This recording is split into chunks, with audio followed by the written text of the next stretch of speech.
Bonjour à tous, j'espère que vous allez bien, que vous êtes en super forme en ce mercredi 27 janvier 2021.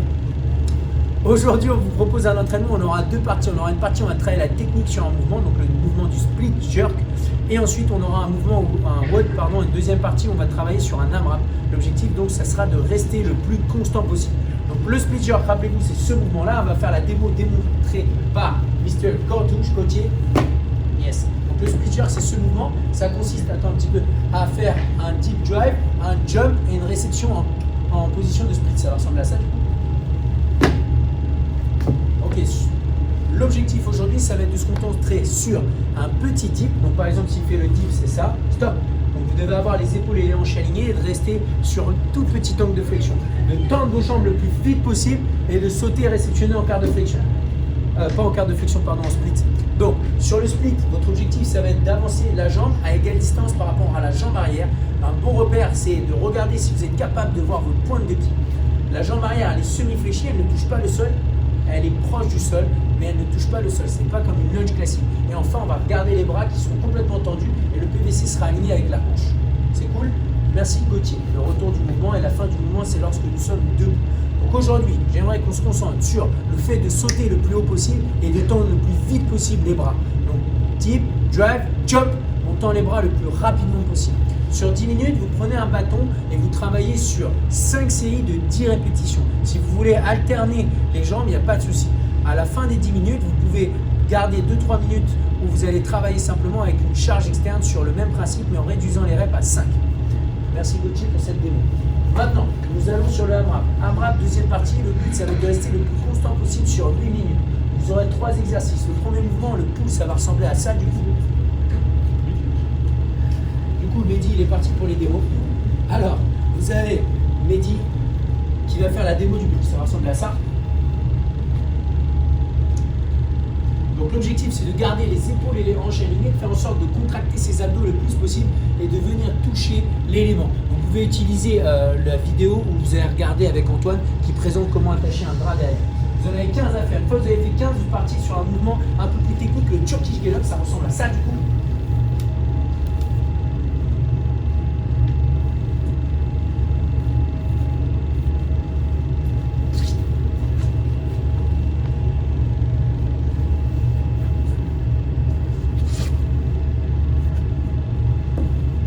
Donc là, vous allez pouvoir prendre une charge externe. L'objectif, c'est de démarrer du sol et de venir se mettre debout. J'aimerais juste qu'on s'arrête sur une petite partie. Ça va être celle-ci. Tu n'es pas obligé de prendre la charge.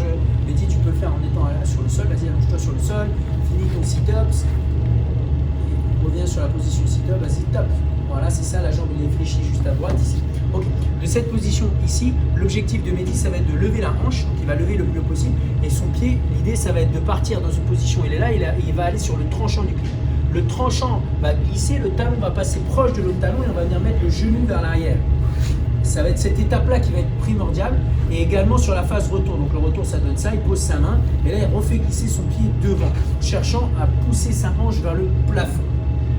Donc ça va être l'étape la plus importante. Là-dessus, vous avez 2 répétitions, c'est-à-dire une à droite, une à gauche. Essayez de vous challenger et de prendre une charge qui soit assez lourde. Derrière, vous enchaînez avec 35 DU. Donc tout ça à faire le plus de fois sur 8 minutes, on rappelle l'exercice. L'idée, le DU, ça ressemble à ça. Donc là, on va faire en sorte de garder les jambes le plus tendues possible. Donc là, Mehdi, il a pris la fat rope, donc c'est forcément un peu plus dur. Donc ça lui contraint à fléchir un peu les jambes. Mais l'idée, c'est de chercher à garder ses jambes presque tendues. Vous avez une super vidéo de tips pour améliorer vos double under que vous pouvez faire travailler un petit peu avant le AMRAP. C'est une vidéo qui a été faite ces derniers jours où il y a JM et Myriam dessus. Donc l'idée là-dessus, ça va être de faire en sorte de garder les coudes proches des côtes et d'amener les poignets du haut vers le bas. Et ne cherchez pas trop à faire des rotations, plutôt du haut vers le bas. Un petit peu comme si vous faisiez de la batterie. On fait une petite démo. Ok, tu peux relâcher. Donc avec cette corde, c'est pas évident. Si vous ne savez pas encore faire les DU, il n'y a pas de souci. Ce que vous allez faire, c'est que vous allez travailler sur 20 secondes d'effort, max de tentatives, ou single jump comme vous voulez, ou jumping jack pendant 20 secondes. Pourquoi? Parce que 35 DU, ça prendrait 20 secondes. Sur le Turkish Get Up, votre scaling, c'est simple, c'est de prendre une charge qui est moindre, ou alors de ne pas utiliser de charge et décortiquer la technique à chaque rep. mais vous seriez normalement capable de prendre au moins une bouteille d'eau. Sur les pulls, vous pouvez réduire de 15 à simplement 7 répétitions. Le plus de tours pendant 8 minutes. C'est ça votre objectif aujourd'hui. Maintenant, en échauffement, Maëva nous fera les démos. On aura 3 tours, one legs jump. Donc on se met sur une jambe, on déverrouille un petit peu le genou au sol et on va simplement sauter vers le haut. Ce que vous pouvez faire, c'est faire un tour où vous allez vers le haut, un tour où vous allez de l'avant vers l'arrière et un tour où vous allez sur les extérieurs. Par exemple, vous mettez votre corde et vous sautez par-dessus votre corde. Donc là, vous avez 10 à droite, 10 à gauche à faire. Une fois que vous avez fait ça, vous asseyez sur le sol, vous placez vos 2 mains à l'extérieur du genou, vous décollez vos 2 pieds ensemble, vous redescendez, vous effleurez le sol et vous remontez. Vous en avez 10 à faire, 10 leg raise. Une fois que vous avez fait ça, vous allez vous mettre en planche, vous allez prendre votre élément, vous allez faire en sorte de garder les épaules et les hanches alignées et de tirer la kettlebell au niveau du haut du dos. 10 à droite, 10 à gauche.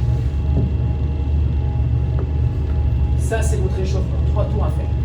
Derrière, vous allez travailler le split jump en technique. Ensuite, vous allez faire votre AMRAP. Vous allez envoyer toute la sauce possible, inimaginable. Et enfin, derrière, vous allez pouvoir faire un petit cool down. Cool down, aujourd'hui, vous y allez vraiment chill.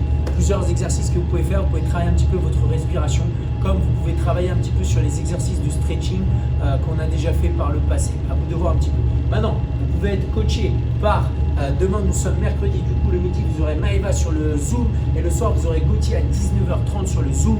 Le numéro de réunion il est simple, c'est le 21 15 9 75 001. Le mot de passe c'est CF Louvre en majuscule. Maintenant, si vous ne l'avez pas encore fait, n'hésitez pas à vous inscrire pour les Open qui auront lieu à partir du 11 mars. On aura 3 semaines de qualification. Qu'on soit confiné ou non, peu importe, vous avez la possibilité quand même de faire les entraînements parce que vous avez plusieurs catégories, notamment une catégorie à domicile.